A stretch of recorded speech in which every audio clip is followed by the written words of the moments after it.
Welcome to the Phillip Wylie Show. Take a look behind the curtain of professional hacking and hear compelling discussions with guests from diverse backgrounds who share a common curiosity and passion for challenges and their job. And now, here's your host, offensive security professional, educator, mentor, and author, Phillip Wylie.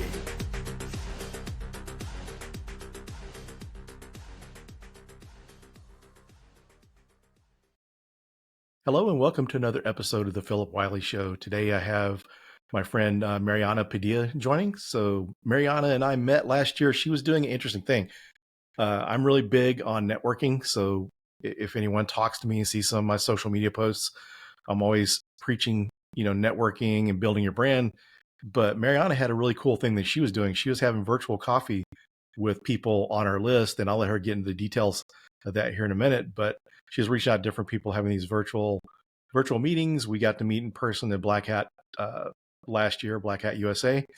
And so she's got pretty interesting company and an interesting story. So I thought it'd be great to bring her on. She had been planning to get her on for a while. And so we connected today, messaged, and actually we scheduled this afternoon. So it was pretty quick. She operates the way I like to operate. Just fast on the fly. Sometimes if I wait too long, I forget. And I have to go back and try to get people scheduled. I have done that so many times, and it's not on purpose, but I run into stuff like that and have to get people scheduled and finally get around to scheduling them. So it was good that you're able to get on today. So welcome to the show. Absolutely. Thanks so much for being here. I'm absolutely thrilled it worked out. Yeah, same here. So yeah, it's you're one of my favorite connections from last year. It was pretty cool to the way that you connected. And so, sometimes it's interesting, the opportunities. Most of my opportunities is meeting people at conferences and through social media, but that's a really good idea. So kind of go ahead and give us your origin story, and we'll get into the story about your virtual coffees after you kind of give your origin story, kind of how you got started and where you're at today. Yeah, no, absolutely. Yeah. So, well, I guess I'll start off by saying if you would have told me a couple of years ago that I would have ended up in cybersecurity, I would have been like, what are you talking about? So it was one of those origin stories of kind of falling into cybersecurity, which is interesting because, we have our own podcast, which you've been on, and we always ask about the origin story. And I think the vast majority of people kind of inadvertently ended up in this industry and then, really found a home here. So my background is actually most recently in marketing, running my own agency, a small marketing agency focused on B2B service providers. So folks like coaches, consultants, realtors, mortgage brokers, that kind of thing. And before that, spent some time in education and nonprofit. I really think that the common thread with everything that I've done is storytelling. The better you can tell a story, the more successful you're going to be. It doesn't matter if you're talking to middle schoolers, especially middle schoolers. Man, they do not want to be bored. Middle schoolers, talking to donors from my time in nonprofit, talking to VCs, all of those things. So storytelling, obviously very, very important for marketing as well. And then met my co-founder, Craig Elrod, just about a year and a half ago, July of 2022, is when 2022 first met. And he told me about his vision for building an automated demo marketplace for cybersecurity software. So instantly understood the vision because I had lived the pain of attempting to purchase enterprise software, not necessarily cybersecurity software, but, thinking to myself at the time, all I want to be able to do is come in and touch, feel, experience this product and know if this is right for me. And so when he told me about building this marketplace, I immediately saw the vision, immediately saw that this was something that I wanted to be a part of. And I guess the rest is history, as you will say. Very cool. And so, yeah, if you go back and mention the virtual coffee meetings or what are the virtual coffees that you were doing, if you could kind of explain, your purpose of doing that and how that succeeded for you. Yeah, no, absolutely. So I think one of the things that I learned very, very early on after joining this industry is that it is very much focused, not focused. It operates differently from a lot of industries in terms of it is trust based. Obviously, we talk about zero trust all the time, on the software piece of things, and very relationship based, which I really appreciate. But that cold email that you're sending is not going to go anywhere. People don't want your emails; they're not going to open them. And so I figured out pretty early that one of the best ways to get ahead and to really make my way in this space was just to start reaching out and talking to people. And so it started, my fiance actually was kind of the inspiration. He had something called 100 meetings in 100 days. And it was really just, to challenge himself to really network.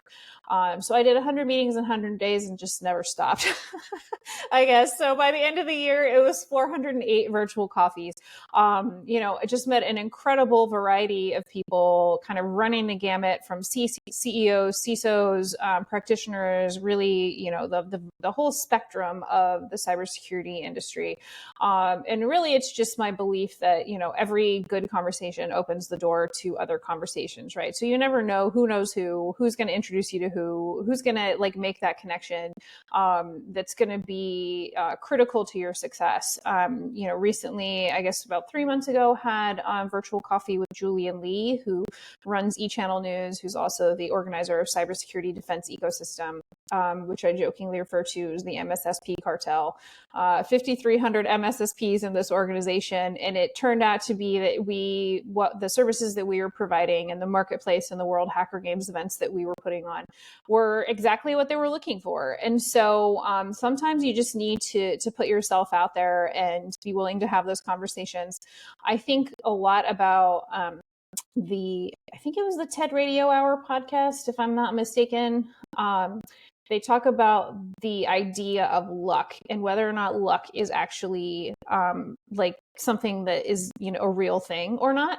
And the conclusion that just really stuck in my brain was you have to think about it kind of like sailing. You just have to open up your sails and be willing to be open to the opportunities that come your way. And so I kind of think about that with virtual coffee, just be willing to put yourself out there, have those conversations. 99.9% of them were extremely positive with incredible people. Some of them maybe didn't lead to additional conversations. One person thought I was asking him out on a date, which I was definitely not.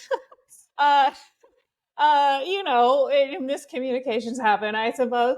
But it was just, it led to incredible relationships, being connected to you, being able to meet you at Black Hat, some incredible people who are in my life now, who I am grateful to call friends. Some of our advisors on our team came through virtual coffee. So you just really never know where they are going to lead you. And so really my process for doing that, for anyone who is interested, it really works well for cybersecurity because y'all make it very easy to identify you on LinkedIn because you list all your certifications. Very helpful. Thank you.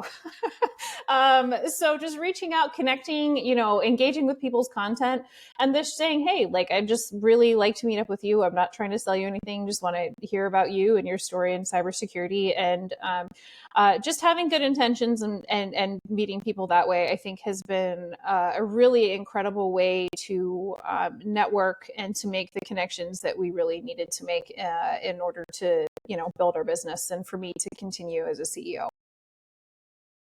Yeah, that was pretty interesting. I think that's a good lesson because, just connecting on social media is just not really enough. It is just not as powerful. You make some connections and it's nice when you get to meet people in person, but, a good way to meet up with folks face to face, maybe just still virtually, but that's a big advantage over just sending messages, because whenever you get to meet people in person. But like you said, this is an industry of trust. So getting to meet people, you get to put a face with that person, because as security professionals too, we know sometimes that there's folks out there that are bots or someone's running an account that they're scamming someone. So the person you see on that LinkedIn profile is not that person. Right. And so whenever you do something like you're doing virtually, it helps build that level of trust. People realize this is actually you, not someone from some nation state or some other cyber criminal trying to social engineer you. So that's a good thing. And I just recently wrote a LinkedIn post talking about, making sure to use the in-person. And this is not exactly in person, but it's a good step closer than just doing, some people are just purely social media, and you just really don't get that effect, because I know you've probably experienced this too. Social media, LinkedIn, compared to actually meeting people face to face, what comes of that? And just kind of, based on your experiences, what are some of your thoughts on, you really did well with that virtual coffee. So, in person, social media, what's kind of your formula for success with personal networking or professional networking? Yeah, I mean, I think it's using all three, right? So I had been posting a lot more in 2023 on LinkedIn. Obviously, building up your LinkedIn profile and presence is really, really important. I'm not on Twitter. I know X, sorry, I haven't adjusted. I still call it the Sears Tower in Chicago. So clearly, name changes and getting on board with those are not my thing. But it is very, very important, to be in this industry, to have that presence. So I would say that is important, absolutely. But you're right. It's like how you use the tool, and even thinking from like putting on my marketing hat, and what is going to help you grow your audience and get you engagement on LinkedIn. You have to be able to use the tool wisely and effectively. So what do I mean by that? So it's not just posting content. Actually, what is going to help you on LinkedIn is, are you engaging with other people's content? Are you utilizing all of the tools that LinkedIn offers, from LinkedIn Lives to LinkedIn newsletters? They discontinued carousels, but like using the variety of features on LinkedIn will help you get broader reach on your content. And then the networking piece of things. Once you get to know folks and you build those relationships and build that trust with them, those folks are going to be your biggest champions on social media. So shout out to Mike Pedrick and Daniel Moses, amazing people that I met last year. Like, I know that if I post something on social media, like instantly I'm going to have at least 2 comments and, some folks cheering me on. And it was, I can tangibly say that building my network has been key to our success. And here's how. So, running this startup, we were part of a pitch competition that happened in December of this last year for $100,000. Unfortunately, didn't win. It's all good. But in order to even make it onto the stage, we had to first pass through like the public voting portion of things. And so I had been doing all the work, sowing the seeds at this point for months and months and months and months, and was able to finally, harness the power of my network to say, hey, I really could use you. Please help vote for us. Vote daily for the next couple of days. Get us up on the stage. And we made it there. And if I hadn't done that, we wouldn't have been able to have that opportunity. Ultimately, like I said, we didn't win, but it was amazing for visibility, the media, and stuff around that, and opportunities that came as a result of that. So, I can tangibly say that the network and my networking was very critical to our success. So definitely how you utilize LinkedIn really matters. Connecting with people outside of LinkedIn, and then absolutely conferences still matter. I think more than any other industry, like I said, very unique space to be in, trust-based. So the showing up in person still matters. And I think it's doing all three of those things regularly will be helpful to your success. One of the things you mentioned too that I liked, and I'm kind of a big fan of, because you see some folks, especially, like people like myself, practitioners more in the professional hacker space, don't really want to go to CISO meetups, CISO conferences. Some of them don't like to go to the ISSA, ISACA, different groups like that. And then you see some things on the executive side. They're not interested in DEF CON groups, OWASP chapter groups, or any of the Hacker Association meetups. They're just going to whatever is just specific to the role. And I think that's a missing opportunity there. Mm-hmm. No, absolutely. Absolutely. It's interesting, not being native to this space, I guess I will say, been in cybersecurity for about 1.5 years. I have the ability as an outsider to come in and look at all the things and be like, well, this is an interesting way that this is operating. Here's some things I think we could change. And I think one of those, you just hit the nail on the head, is that you have different groups of folks in cybersecurity who are operating in totally different circles. And yet at the end of the day, practitioners and CISOs need to work together to address emergencies and solve problems. So that's one of the problems I personally would like that we change, and is one of the focuses, focus of our own community within the Hackerverse. So we have our own Discord community. We run our own events. And one of the things we think is our differentiating factor, not only are they amazing, cool events where you can get involved and see real-time product validation of vendor products in these World Hacker Games, but we really are trying to focus on bringing those two groups of individuals together.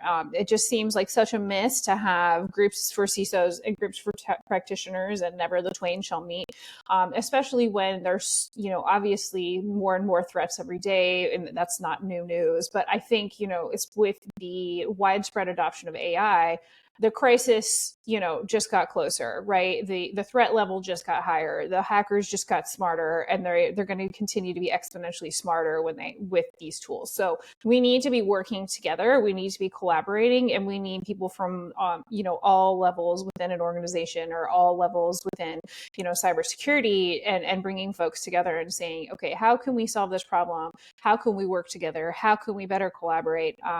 Because you're right. It's such a miss to have people operating within their realms, and I get it. It's hard to get outside of your comfort zone. One area, and you have your community, and it's easy to stay comfortable there. But that can definitely come back and bite you, and when you don't have that level of collaboration. Honestly, it was kind of like a personal mission for me to get out there and attend these events and be more social. I am not shy to say that, like, coming out of COVID, like, I had like massive anxiety coming to events. Like, it was just very uncomfortable. But the more you do it, the more comfortable you get at it. And now I think if you ask anyone, it seems like I'm a natural at it, but it takes work, just like anything else, just like, any other skill that you have to work to hone it. I can say that I have the gift of the gab at this point, and I feel like if you were to drop me into any group of people anywhere in the world, we could figure out something to talk about. But it doesn't mean that it comes naturally to me, like I said. Yeah, and one of the things to add to that, when considering, for anyone that's a CISO management type listening on here, if you want to find practitioners, people that you're needing to recruit, if you're plugged into that part of the industry, you'll have a lot easier time finding employees. A good example was at one of our local DEF CON group, our DEF CON 214, which is the Dallas DEF CON group. We had a young college graduate doing a presentation on malware analysis, and a hiring manager from Citigroup was in the audience. Saw the presentation, asked for their resume. They ended up getting hired and go to work for Citi because someone that was in a management type crossed over and was going to these practitioner type meetups, and he found a resource. And so for those practitioners that are looking for jobs, you can find opportunities at your local DEF CON groups, your like Dallas Hackers Association, different Hacker Association meetups, and OWASP chapters. You'll find jobs there, but typically you go to these other executive type groups, you're going to find more people with the buying and the hiring power, and you really definitely want to get plugged into those folks. Absolutely. Collaboration makes so many sense on so many different levels. Yeah, it's kind of my last year I had some really good collaborations, and kind of my theme and goal is to do more collaborations this year. And it's kind of funny, I saw a movie preview recently. There's a new Godzilla and King Kong movie coming out. So they're not fighting each other, they're working together. So if Godzilla and King Kong can collaborate, then the rest of us can too. Yes, absolutely. Lesson there, 100%. So yeah, why don't you tell us about your company, what it does? Because I know there was recently a rebranding. I mean, it was a brand you already used, but if you could just kind of explain what you're doing and kind of that rebranding.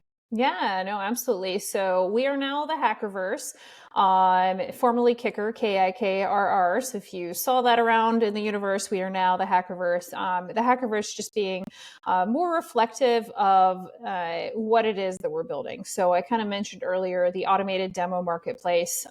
It was the original product that we were building, still a huge focus of everything that we're doing. So the vision for that is for anyone who's looking to source for cybersecurity cybersecurity tooling to be able to come to our marketplace and access these on-demand sandbox environments on their own time to kick the tires on tooling they're considering, without first having to contact sales. We know that there is a lot of challenges with the current sales process to procure tools.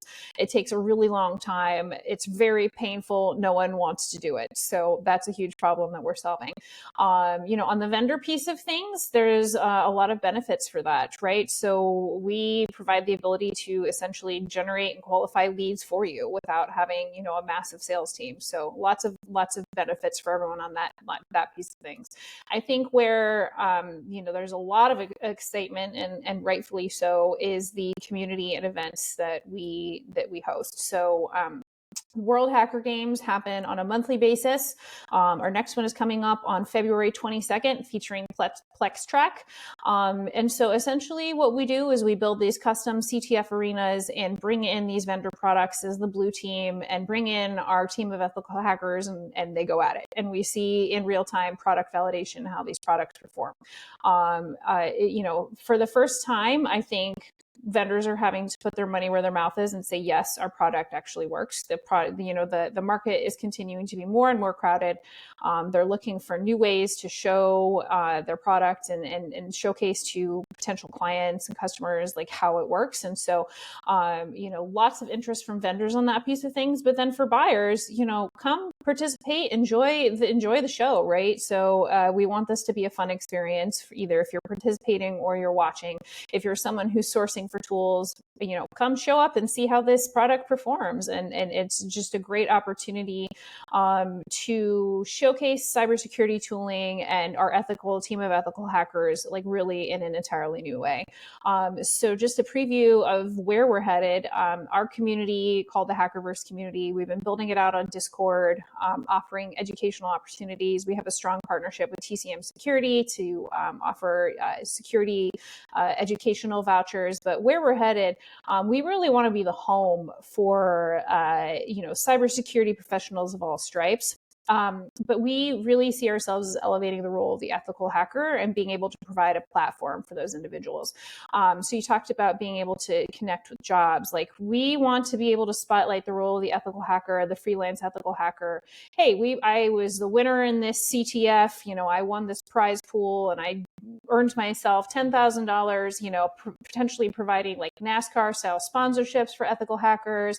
Like, really having a fun, engaging, very forward-thinking platform and community where we offer events, and then also provide the ability to buy tools in an entirely different way, right? Because it's one thing to showcase how tooling works, but if we also aren't solving the sales problem and making it easier to purchase them, then the process isn't complete. We haven't actually solved the problem. So that is the overview of everything that we're doing. So if you're an ethical hacker, come on in. We'd love to have you join our army, get involved in our World Hacker Games. We have lots of prizes, like I said, for TCM security vouchers. We're looking for sponsors now, so there will soon be options to compete for prize pools. Our partnership with the cybersecurity defense ecosystems means that you and your hacking efforts will be spotlighted in front of an audience of about 15,000 or more. So it's a really great opportunity to build your personal brand. Started out this episode, personal brand, build your portfolio, to showcase your skills at work. And if you're a vendor and you are having issues filling your pipeline, you're having issues converting sales, you're looking for new ways to really showcase what your product does and how it performs, we're a great option for you as well. So that's my mini plug. I guess it wasn't so mini, but that's my plug. Very cool. And so, I know you got the next CTF coming up in February. So how often do you do the CTFs? So they are currently on a monthly basis. Then we'll be moving, once we kind of get the oils greased with the cybersecurity defense ecosystem, because they're hosted in conjunction with them. They'll be moving to every 3 weeks, and then, hopefully more than that. So it's very, very popular, like I said, with vendors and buyers. And so there's a lot of momentum with this. The one after that will be in March, featuring Sention. And then we have April featuring Blue Myra. So we already have the next 3 months of CTF World Hacker Games lined up. So lots of opportunities there. So any plans for anything during Hacker Summer Camp? I will be there. I will be back. Hopefully I will not get COVID again. I got COVID last year, which I guess if you're going to get COVID anywhere, it's in Vegas at a 40,000 person conference. But I will definitely be there. Black Hat was amazing for us. Actually, some of our customers that we just signed on the platform came from the connections that I made at Black Hat to, and like anything else, it's relationship building and getting that done and getting those customers in the door. But I will definitely be there. At least, and then for a little bit of DEF CON, but 8 days in Las Vegas is entirely too long to be in Las Vegas. That was my consensus after last year. I was like, I don't know if I can do this again. Yeah, it's a long time for me. The latest I stay there is I usually go home Sunday morning. Okay. So I don't stay there any later than that, because after it really surprised me, because usually when I go to a conference, and it depends on the conference too, after about day 2, I'm conferenced out. But, I usually go there for Black Hat, B-Sides Las Vegas. Yes. Last year, SquadCon. Yep. So I was at 4 different conferences or so there. I was at all of them. I did Diana too. Yeah. So Diana I hadn't been to yet. I've got to get that one on the schedule to get out to that one. But anyway, it's a lot of time out there. So yes, I'll be there. TBD on how long exactly I will be there, but I will be there for sure. Yeah. Okay. Well, it's great having you on. Is there anything you'd like to mention before we close out the episode?